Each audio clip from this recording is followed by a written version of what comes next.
Salut tout le monde, j'espère que vous allez bien en ce week-end avec un temps mitigé. On sait toujours pas quoi faire du week-end. Il fait un coup beau, un coup chaud, un coup froid, un coup de la pluie, surtout de la pluie et du temps gris. Donc on peut pas trop profiter. Alors, code 9, je vais te donner quelques infos utiles en ce week-end hyper important pour nous Français. Bon, tu sais qu'il faut voter demain. Je te dis pas pour qui voter. Tu votes en ton âme et conscience. Mais je vais te donner quelques petites infos, notamment sur ce qui se passe actuellement en France, mais surtout au niveau de l'économie. D'accord?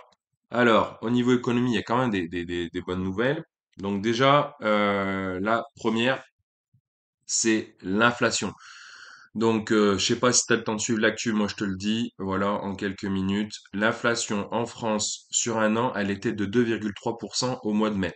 Il y avait eu un petit rebond.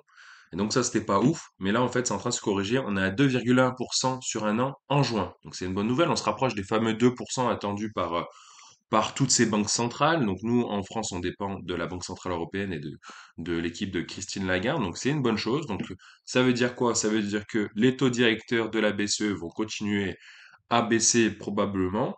Et donc nous, pour nos petits portefeuilles, ça signifie quoi en pratique? Déjà, il y a la baisse des taux d'usure. Donc le taux d'usure, donc c'est défini notamment par la Banque de France. Là, il est aux alentours de 6,16%. Il a baissé, je crois qu'il est à 6,3%. Et on n'avait pas connu d'une baisse du taux d'usure. Hein, vous connaissez les usuriers dans l'histoire. On n'avait pas connu une telle baisse depuis 2017. Donc en fait, voilà, c'est la première baisse du taux d'usure depuis 2021. Donc ça fait 3 ans que ça dure, quoi. Donc il y en avait un peu marre. Et donc nous, au niveau en pratique, je me suis permis de regarder sur Internet. Hein, je fais de la pub pour personne, mais en gros, le meilleur taux immobilier entre guillemets qu'on pourrait avoir, eh ben, il serait à partir de 3,30% sur 15 ans, de 3,45% sur 20 ans et de 3,55% sur 25 ans. Donc c'est bien parce qu'on s'éloigne de ces 4% qui faisaient peur à beaucoup de monde, hein, sachant que l'immobilier, eh ben, il baissait toujours pas les prix, hein, les mecs, ils voulaient pas baisser leur tarot. Donc là, c'est une bonne chose, d'autant plus que, bah, comme vous, je vais de temps en temps sur le Bon Coin, je regarde, et effectivement, il y a une baisse un peu des prix du marché immobilier. Donc tout ça, ce sont plutôt des bonnes choses. L'inflation, elle baisse, je précise, grâce notamment à un ralentissement sur le prix de l'alimentation. Par contre, l'énergie, elle continue un peu d'augmenter et voilà, donc c'est pas parfait, mais bon, c'est quand même une bonne nouvelle. Qu'en est-il aux États-Unis? Parce que hein, l'économie dépend surtout, on va dire, de l'économie américaine, hein, parce que on peut pas se passer d'eux dans le sens où on se sent obligé de copier sur eux ou d'être influencé par leur économie, hein, qui est très forte. Donc eux, aux États-Unis, là je parle en tant qu'investisseur, on va dire un peu boursier. Hein, vous savez que j'ai des actions, mon portefeuille via un PEA. Et ben, en avril, eux, l'inflation, c'était pas trop ça, hein. Selon leur indice PCE, qui est privilégié par la Fed, c'est la Banque centrale américaine. Eux, l'inflation, elle était de 2,7% sur un an. Ben là, actuellement, en mai, elle est à 2,6% sur un an. Donc, c'est plutôt une bonne nouvelle. Mais eux, vous savez, ils avaient déjà un petit peu pricé. Donc, en fait, en bourse, c'est un peu plus complexe. Les marchés boursiers euh, essayent de pricer, donc c'est-à-dire qu'ils essayent d'anticiper ce genre de choses. Donc ça, apparemment, ça avait déjà été un petit peu anticipé, donc il y a eu une petite baisse sur les indices américains. Voilà. Concernant le pétrole, donc il y a deux types de pétrole, on va dire, dans les marchés boursiers. Il y a le Brent de la mer du Nord et il y a le WTI, donc qui dépend du Texas, il me semble. Donc le Brent de la mer du Nord, il est actuellement autour de 86,41 $, donc c'est à peu près 86 euros. Le WTI, donc toujours le pétrole, est à 81,54 $. À titre informatif, le Bitcoin, donc le Bitcoin crypto-monnaie phare, qui a atteint des sommets à plus de 70 000 $, il me semble, ben là actuellement, elle a perdu 2,14% est autour de 60 100 $ à un moment où je vous parle. Et il y a aussi une valeur qui m'a chagriné, c'est Nike. C'est Nike, on va la regarder un petit peu ensemble. Comme tu peux le voir sur ce graphique hebdomadaire, elle a atteint un plus haut aux alentours de 170 dollars en fin 2022. Et puis là, comme vous pouvez le voir, elle est à 75 $ et 37 cents et elle a perdu presque 20% de sa valeur dernièrement. Et donc, si on se met en journalier, on verra mieux. Voilà, vous voyez, il y a un énorme gap baissier là, énorme. Donc de 20% en fait, hein. Donc voilà, vous voyez. Et en fait, ça s'expliquerait par une baisse de ses ventes en ligne, ainsi qu'une baisse de ses activités en Chine. En ce qui concerne le CAC 40 cash, comme tu peux le voir, il est à 7479 points. Il a perdu 0,68% sur la dernière séance. Et là, j'ai demandé à ProRealTime de me tracer les résistances et les supports de manière automatique. Et donc, comme vous pouvez le voir ici, il y a un énorme support aux alentours de 6800 points. J'espère qu'on n'y arrivera pas parce que sinon on aura perdu clairement une année de d'investissement boursier, hein, parce que voilà, c'était, vous voyez, donc octobre 2023, 6800 points. Et donc là, en fait, il y a un autre support qui est décrit par ProRealTime autour de 7317 points. Et je précise que les analystes, quand ils parlent du futur CAC 40 sur le mois de juillet, ils estiment que la tendance, elle est neutre entre 7707 points et 7731 points. Donc, il faut repasser sur l'indice CAC 40 futur, donc celui-là, il faut repasser au-dessus des 7731 points, sauf que ça va être très difficile en ce moment.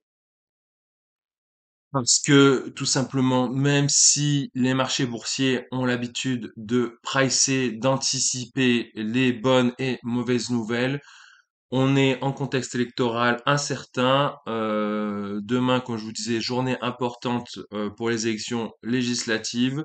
Le 7 juillet, deuxième tour de ces mêmes élections législatives. Et donc, même si les mauvaises nouvelles ont été pas mal anticipées depuis la dissolution de l'Assemblée nationale, eh bien, il est fort possible que la baisse, elle soit pas terminée. Donc, ça va faire mal à nos portefeuilles.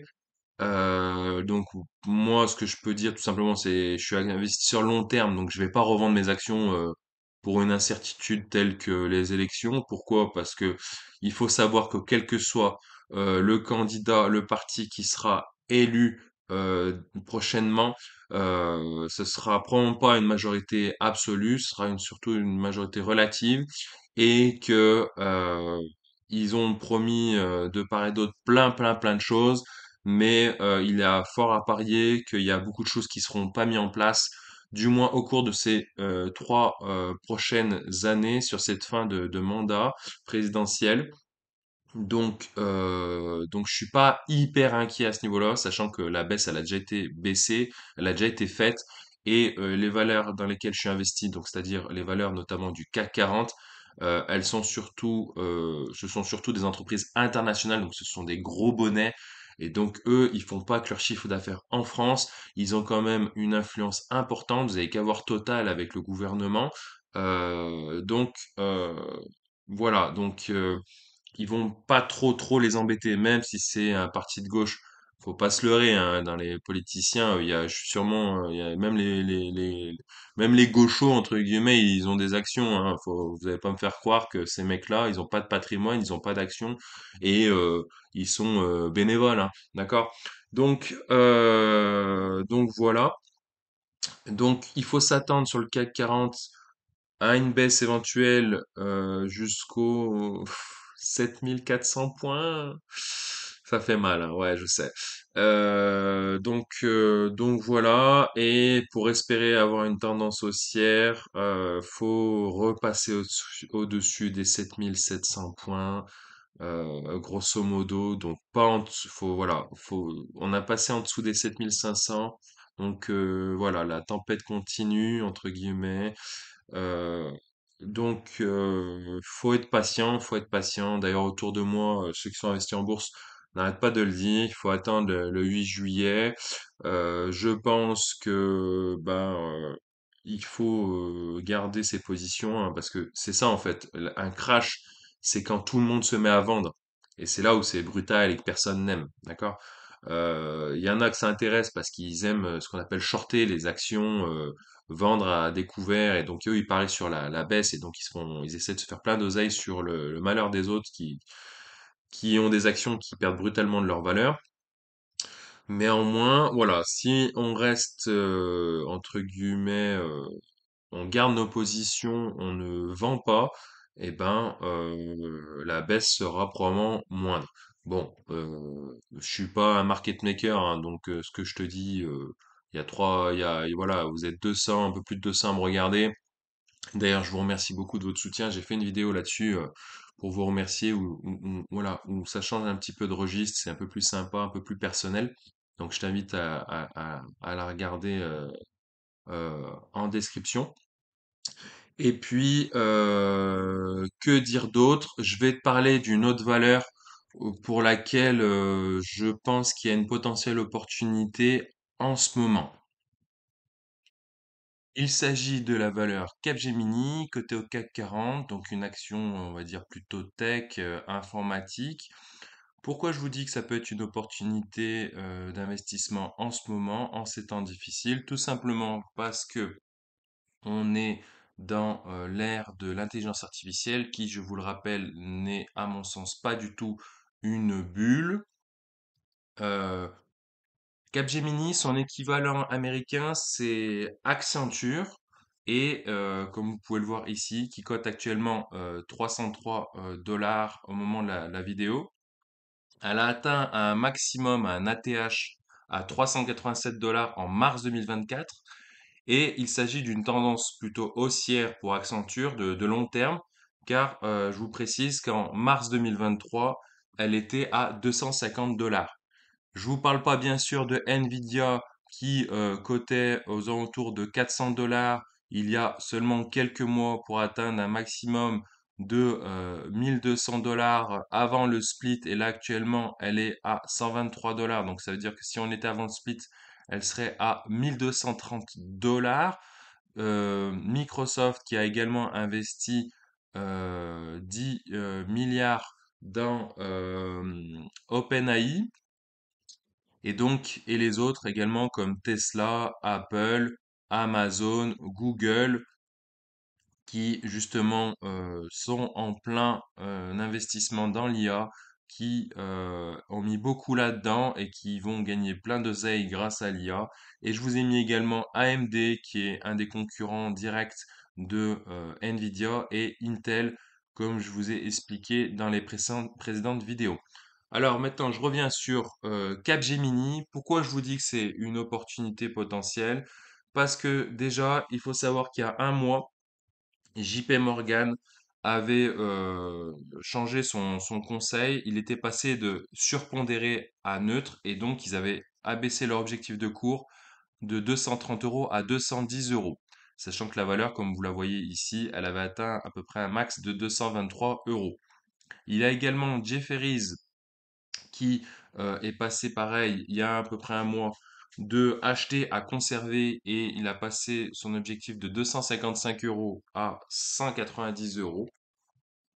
Et comme je vous disais dans la vidéo précédente, c'est normal que cette valeur corrige parce que vous voyez du 27 octobre 2023 à son max en février 2024, elle a quand même pris 40%, comme vous pouvez le voir. Elle a ensuite corrigé de environ 17% par la suite. Donc c'est normal avec une grosse augmentation qui est une grosse correction derrière, hein. Je vous ai expliqué dans ma vidéo apprendre le trading et les bases du trading de manière facile pour les débutants. Il y a les impulsions puis les corrections. et donc ça fait comme des vagues haussières normalement, d'accord? Et donc là, vous voyez le support qui a été décrit, il est autour de 179,80, on va dire 180 euros.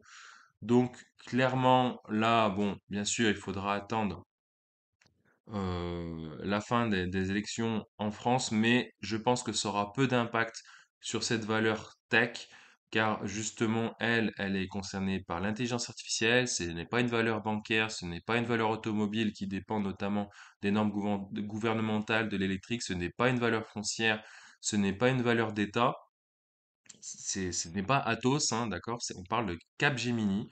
Et donc, voilà, moi, perso, je me tâte à me positionner autour des 180 euros parce que justement, ça va être probablement une valeur qui va retourner rapidement aux 220 euros d'ici la fin de l'année 2024, voire plus, parce que comme je vous dis, il s'agit d'une ère pour l'intelligence artificielle. On n'en est qu'au début.